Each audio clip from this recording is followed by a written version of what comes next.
Hello, everyone, and welcome to Daily English Dose. Today, we're going to talk about a topic that every one of us faces at some point in our lives: bad habits. This video is more than just about a topic. It's going to be a turning point for you, because this is a video filled with real, actionable information that will help you improve your mind while you practice your listening. If you want to break the vicious cycle of bad habits, achieve your English learning goals more consistently, or simply take control of your life, you're in the right place. By the time you finish watching this video, you'll have gained valuable insights into how your mind works and have the tools to transform not only your English, but your life. So let's get started. 1. Why do bad habits form? Your brain's autopilot. Let's be honest, we all know that moment. You're about to start an important task or practice your English, but your hand automatically reaches for your phone. A reel video here, a story there, and you don't even realize how the minutes pass. You ask yourself, why did I waste my time again? We usually blame it on a lack of willpower. We accuse ourselves of being lazy or a failure, but this approach is wrong. In reality, bad habits don't come from laziness. They come from your brain's autopilot. Your brain is programmed to make everything as automatic as possible to survive and save energy. Thinking and making decisions cost energy. When you repeat an action over and over again, your brain turns that action into a habit loop and minimizes the energy it spends to perform it. This loop consists of 3 parts. 1. Trigger, the signal that starts the bad habit. For example, feeling bored, hearing a notification sound, feeling tired. 2.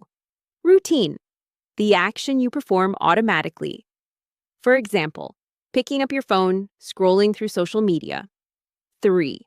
Reward, the satisfaction your brain gets from that action. For example, the little bit of pleasure from gaining new information, a release of dopamine. This cycle works so fast and so quietly that we don't even realize when it starts. When you're annoyed by something, your brain, instead of facing the uncomfortable feeling, immediately directs you to where the easiest reward is. Maybe that's eating that piece of chocolate or scrolling through social media.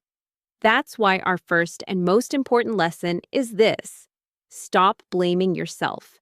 This is not a battle of willpower, it's a game of awareness and systems. 2. Replace, don't just remove. The art of building. New paths. Many people try to break bad habits by just stopping. They say, I won't look at my phone anymore, or I won't eat junk food anymore. But our brain hates a vacuum. When you give up a habit, a void is created in your brain, and it longs to find the old path again. That's why the real secret is to replace, to build a new path. It's not enough to just clean an empty room. You have to fill it with new furniture and new energy.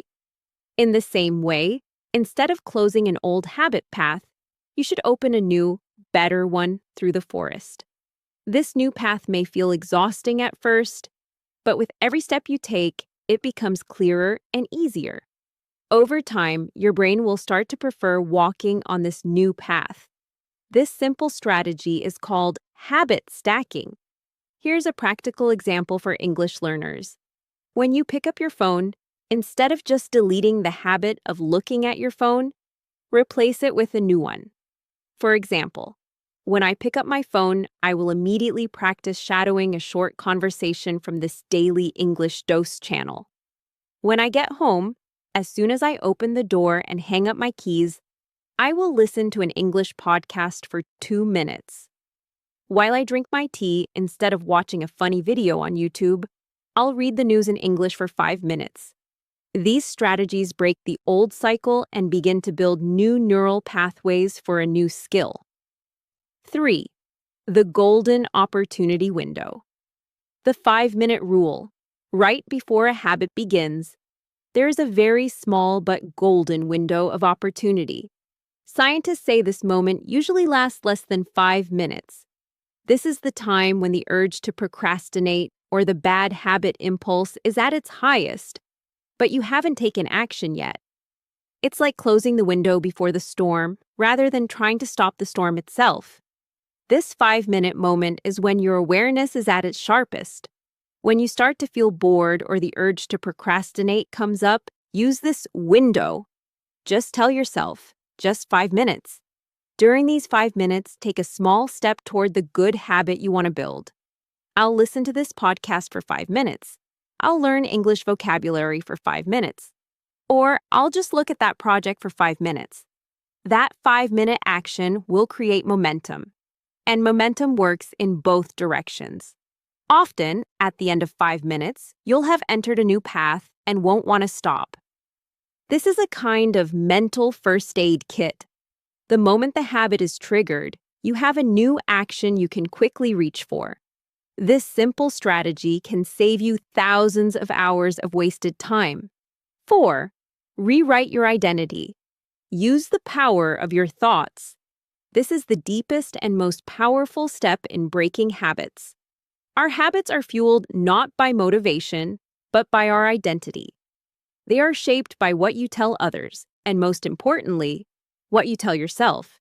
Saying, "I want to quit this habit," assumes that you are still the person who does that habit. This is why that approach is exhausting.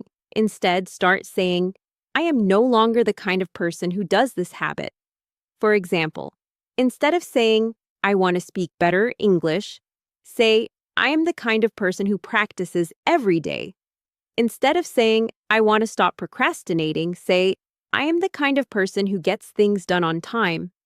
This is not just a phrase, this is planting a new seed in the soil of your identity. When you change your mindset, your actions will follow. This is about embodying a skill rather than just chasing it. An English learning practice. Every morning when you wake up, say to yourself in English, "I am the kind of person who shows up and practices." This sentence programs your brain with a new belief. 5. Celebrate success, not failure. The power of small victories. We all stumble. We miss a day of practice. We eat an unhealthy meal. Most people focus on the single failure and abandon the whole process. But this is like tearing down an entire wall just because one brick is missing. Instead, focus on progress, not perfection. Celebrate every small victory. This celebration sends a signal to your brain that what you're doing is good and reinforces the new habit.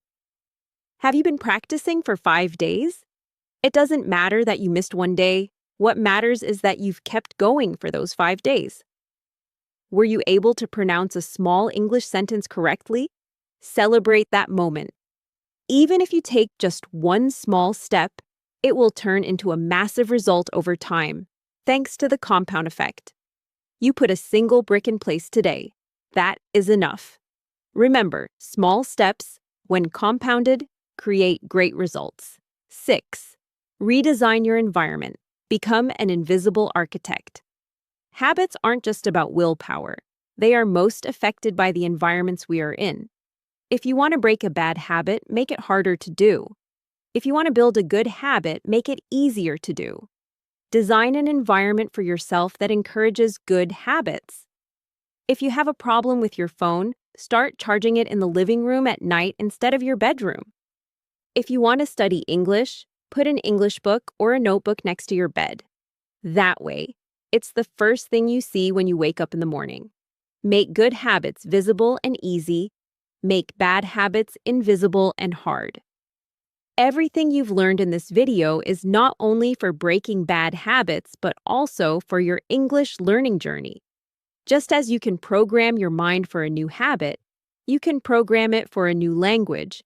Instead of seeing learning words as a chore, see it as a game that opens new doors for your mind. Practice for just 5 minutes every day, and let this practice follow one another like a chain. Instead of saying, "I can't learn English," say, "I'm an English learner who is getting better every day." Don't be afraid to speak. Making mistakes is the fastest way to learn things. Remember, learning a language is not a sprint, it's a marathon. Every small step you take each day brings you closer to your goal. I hope this video has inspired you not only to practice your English listening, but also to turn your life in a better direction. If you found the video useful, please don't forget to like it. This helps our content reach more people. Now, I'm going to ask you for one more small thing. Using one of the strategies you learned in this video, please leave a comment with a sentence starting with, "From today, I will," about what change you're going to make in your life. This will help you state an intention and inspire other viewers. Don't forget to subscribe for more useful content and English practice. And keep watching our other videos on the channel. See you in our next video. Remember, consistent listening, confident speaking.